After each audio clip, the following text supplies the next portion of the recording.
Is your figure less than Greek? Is your mouth a little weak? Are you soft?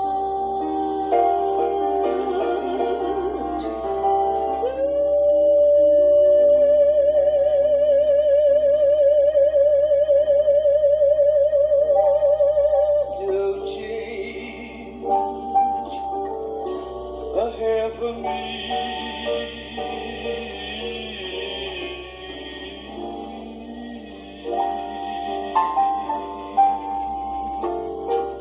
And if you care for me, stay.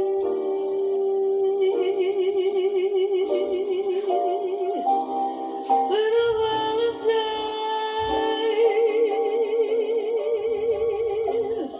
stay.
What's going on, family? I'm Scrapbook Boxing. We're going to continue to examine 100 years of 150 of the greatest black fighters of all times.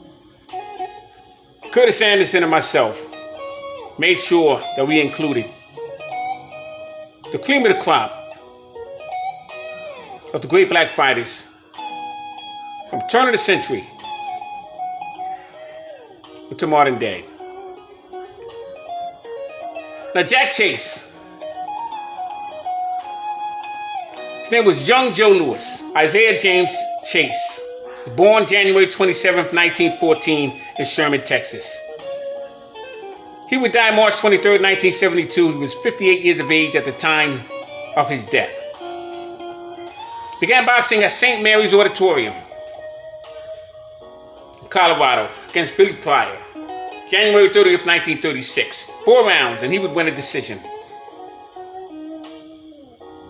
Now, he fought 24 fights between January 30th, 1936 and December 28th, 1936. Between January 25th, 1937 and December 7th, 1937, he would face 14 opponents. He would face men like Eddie Booker, Lloyd Marshall, Holman Williams, and Charlie Burley. Now, he was in the ring with Charlie Burley twice and Holman Williams 4 times.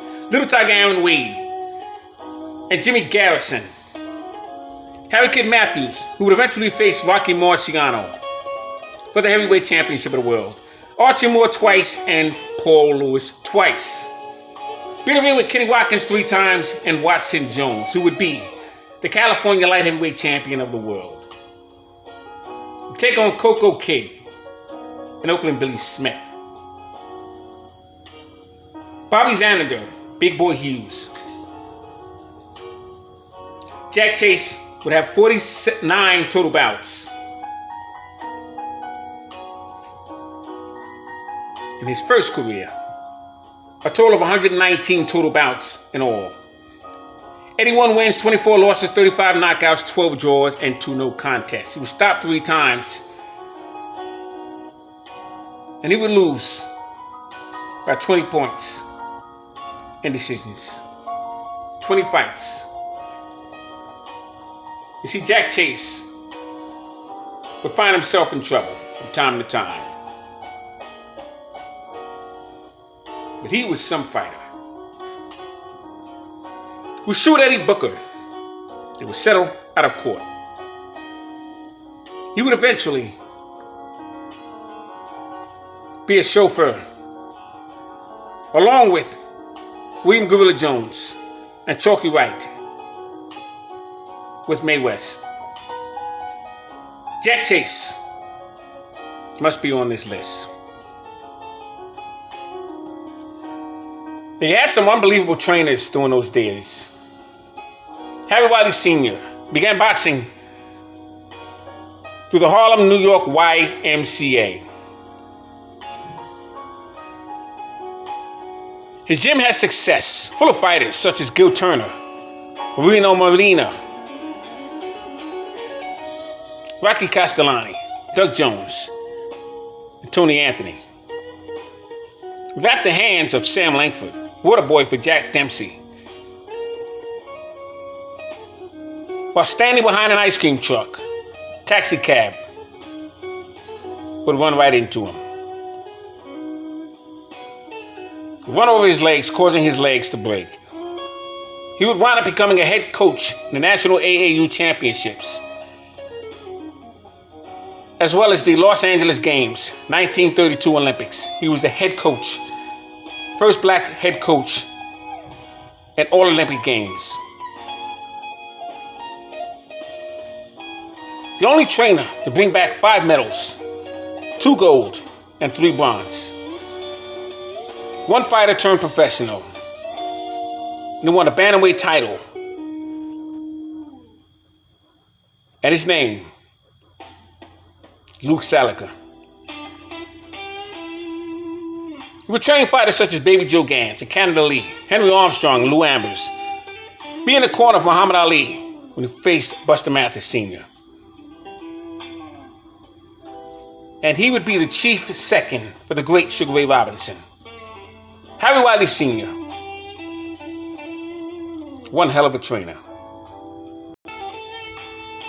Jack Blackburn, 1900-1923. Stood 5 foot, he was a lightweight. He was in the ring with Kid Norfolk and Joe Burrell, Sam Langford 6 times, Panama Joe Gans, Old Master Joe Gans and Joe Grimm, Dave Holly and Mike Twin Sullivan, Harry Greb and Jack Twin Sullivan. He was a trainer for Charles Bud Taylor, Lou Ambers, who became a lightweight champion, Sammy Mandel, George Godfrey, who was a colored heavyweight champion, Joe Louis, 1934 to 1942 before he passed away in Chicago.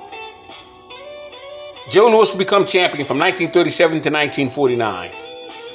And Jack Blackburn would also train Jersey Joe Walcott, Lou Ambers, and Sammy Mandel. Emmanuel Stewart, 94-3 as an amateur. Won a bantamweight Golden Gloves. He was a trainer with the Motor City Cobra. Thomas the Hitman Hearns. Hill McKinte. They would be known together collectively as the Motor City Cobra. Ernesto Espada, Anthony Jones, Lennox the Lion Lewis, and Gerald McClellan. Milt McCory, Michael Moore, Jimmy Paul and Dwayne Thomas, Gaby Canizales, John David Jackson.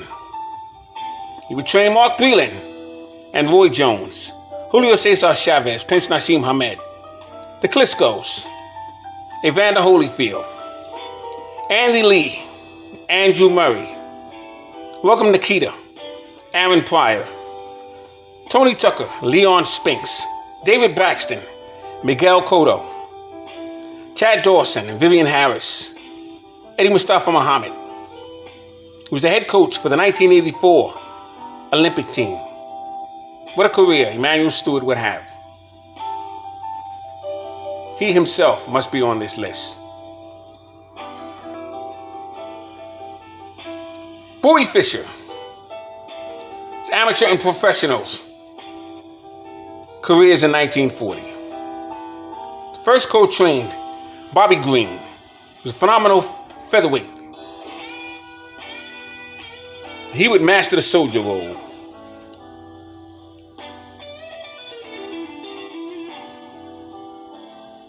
He was given a bandana from the great Sugar Ray Robinson. He would wear that bandana around his neck until he would transition. Work with Jeff Chandler, Ivan Robinson, Bernard the Executioner Hopkins. What a trainer Bowie Fischer was. Sweet Georgie Benton, May 15th, 1933, North Philly.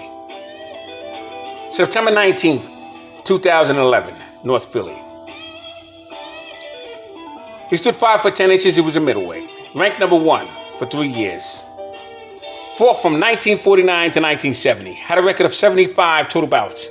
61 wins, 13 losses, 36 knockouts, and he was stopped twice himself.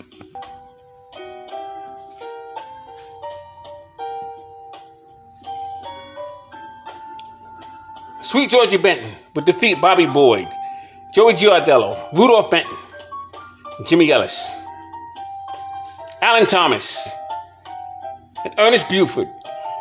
He lost to Rupert Hurricane Carter, Bad Benny Briscoe, Charlie Joseph, and Henry Hank. He'd be a head trainer, main events.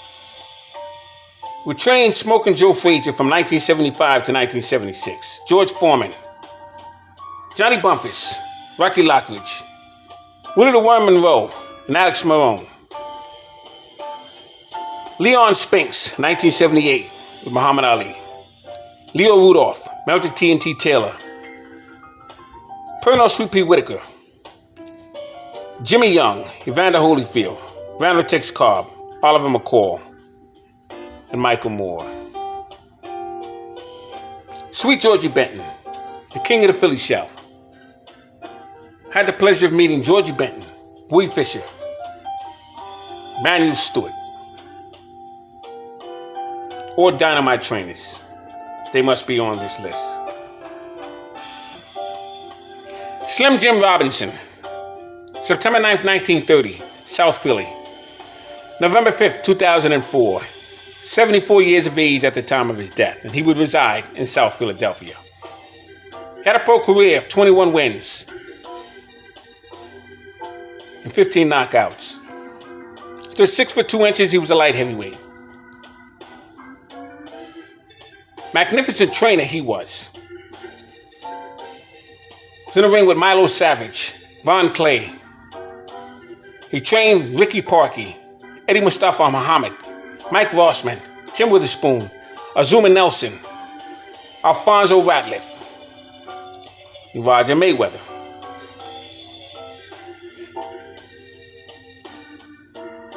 James Buddy McGirt, Benton, Long Island, New York. His trainer was Al Cerdo. He would have a record of 80 total bouts, 73 wins, 48 knockouts, 6 losses, and he would be stopped twice. 1998, New Jersey Hall of Fame.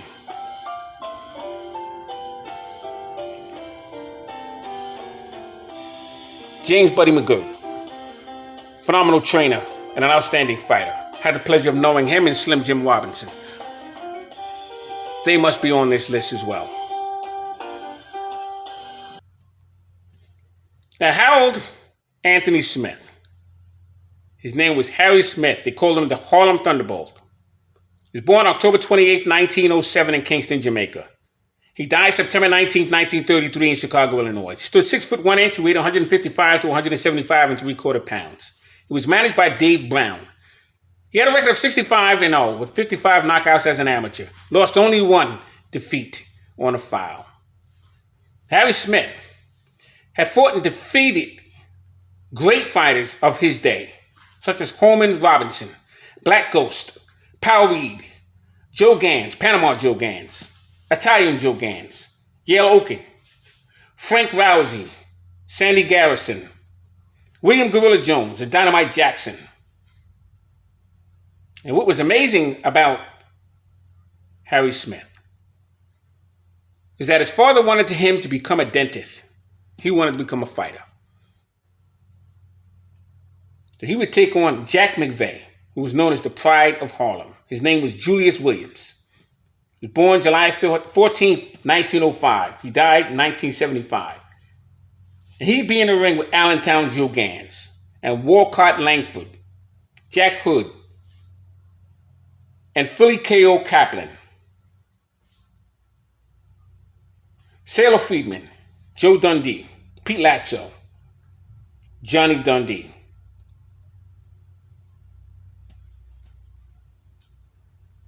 Harry Smith, the Harlem Thunderbolt. I have him number 4 as the greatest middleweight of all times. He punched a little bit harder than Julian Jackson. Shout out to Harold Smith. They call him Harry Smith, the Harlem Thunderbolt. Archie Moore, 1935-1963.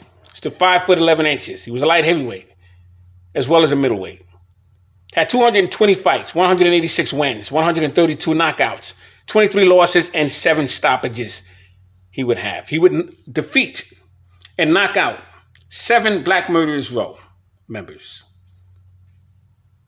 He would lose to Charlie Burley, Ezzard Charles, Harold Johnson once, Rocky Marciano, Muhammad Ali, and Floyd Patterson. He would defeat Carl Bobo Olsen, Yvonne Durrell, Alabama Kid, Harold Johnson 5 times, Oakland Billy Smith, Jimmy Bivens, Clarence Henry, Joey Maxim, Charlie Doc Williams, Jack Chase. He would be a trainer for George Foreman, as well as Sandy Sadler and Muhammad Ali. Archie Moore, a phenomenal fighter. Remember when he faced Eddie Booker and Big Boy Hughes and Shorty Hughes, Aaron Little Tiger Wade and Lloyd Marshall, Coco Kid, Curtis the Hatchman Shepard, Holman Williams. What a fighter Archie Moore was. I'd like to tell you about a fighter by the name of Walcott Langford. He was from Evansville, Indiana. He was born January 31st, 1903 in Chicago. He died August 1st, 1972 in Chicago, Illinois. He stood 5'6" and weighed 154 to 170 half pounds. He was managed by Barney Albert. Fought from June 22nd, 1925 to March 1st, 1929. 4 fights with Roughhouse Williams.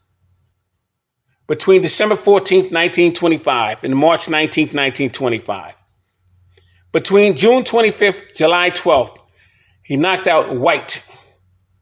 They called him KO White. And that was somewhat of an upset, if you will, because KO White was the future in that game. He fought July 24th, 1926 against Jack McVeigh, the Pride of Harlem. Fought him in Chicago. He would have a 10-round draw. Fight for the colored middleweight championship belt. Had it not been for a draw, he would be a champion. July 6, 1927, Cleveland, Ohio. He was a whirlwind. Walcott Langford must be on this list. Had a fighter by the name of George Godfrey, who was the colored champion in the heavyweight division. November 8th, 1926, he lost it to Larry Gans. He was born January 25th, 1897, Mobile, Alabama. He died August 13th, 1947, in Lippeville, Pennsylvania. He was known as the Lippeville Shadow, or the Black Shadow of Mobile. He stood 6'2.5", had a 79.5-inch reach. He was a heavyweight who had a record of 126 total bouts, 99 wins, 21 losses, 81 knockouts, and he was stopped 6 times. He had 2 draws, and he fought heavyweights such as Al Walker for the colored heavyweight championship belt. He stood 6 foot, he was a heavyweight, and faced Obie Walker. April 9th, 1931 to April 24th, 1931. He would lose the title to Obie Walker, who was 22 years of age at that time. Obie Walker was 22 and George Godfrey was 36. That was some fight. George Godfrey, the Lippeville Shadow, must be on this list. Obie Walker, October 9th, 1933, would take on Bearcat Wright. He was born September 11th, 1911, in Cochran, Georgia. He died May 23, 1989. He was 77 years of age at the time of his death. He would reside in Atlanta, Georgia. He stood 5'8". He was a heavyweight. I had the pleasure of meeting Obie Walker. He had 121 total bouts, 93 wins, 18 losses, 7 draws, and 63 knockouts. Became the colored heavyweight champion of the world. He would face Elmer Violet Ray 14 times. Obie Walker was a hell of a fighter. He belongs on this list. Larry Gans, July 20th, 1935. He lost his title to Obie Walker. From Toronto, Ontario, Canada. He was a heavyweight. Born December 12th, 1901, Toronto, Canada. He died July 26, 1983. He was 81 years of age at the time of his death, and he would reside in Canada. Stood 6'2.5" and he had a 79-inch reach. He had a record of 145 total bouts, 117 wins, 63 knockouts, 22 losses, and he was stopped 14 times with 5 draws. Fought from June 23rd, 1923 to June 6, 1942. Being in the ring with Dixie Kid and many, many others. Larry Gans must be on this list. Now, you had a young man by the name of Johnny Banks who would lose his title and he would claim it. He was disqualified in defense of his claim in 1877 in New York against James DeVersey. He would recognize as Negro middleweight champion, but losing it for not defending the title. The World Colored Middleweight Championship was now created. And the first owner of the colored middleweight champion was Johnny Banks. The first unification fight of any kind was against 2 black fighters. Johnny Banks and a fighter by the name of James DeVersey. These men need to be on this list. Now, Kurtis definitely wants me to put in Charlie Billy. He was born Charles Dwayne Billy, September 6, 1917, Bismarck, Pennsylvania. Died October 16, 1992. He was 75 years of age at the time of his death. I had the pleasure of meeting Charlie Billy as well. He had a record of 98 total bouts, 83 wins, 50 knockouts. He lost 12 fights, had 2 draws, and won no contest. Defeated Archie Moore twice. 7 bouts with Holman Williams. Fought him 7 times, 3 wins, 3 losses, and won no contest. Defeated Coco Kid for the World Colored Welterweight Championship belt in 1938. Was in the ring with Jack Chase for the California Light Heavyweight Championship belt. Had great fights with Oakland Billy Smith. Charlie Billy must be on this list. He was one of 9 children, the second oldest, the only boy of his siblings. He had Eddie Palmer, who was a colored welterweight champion. He would lose his crown to the Coco Kid. But you also had Holman Williams. He was born in Detroit, Michigan. Fought from 1932 to 1948. He had a record of 146, 31-11, and 36 knockouts. But Holman Williams had well over 200 fights. Charlie Billy and Holman Williams, the Coco Kid, Eddie Booker, Little Tiger Aaron Wade, Lloyd Marshall. I'll include Jimmy Bivens. And if you want to look at Ezra Charles and Archie Moore, all great fighters. Many of these members were from the Black Murderers Row. They must all be on this list. I'm Scrapbook Boxing. On behalf of Kurtis Anderson, thanks for hanging in there with us. Right here in the Museum of the Forgotten Fisticuff series. All great fights and all great fighters will never be forgotten on my channel. We're going to continue with 100 years of black fighters.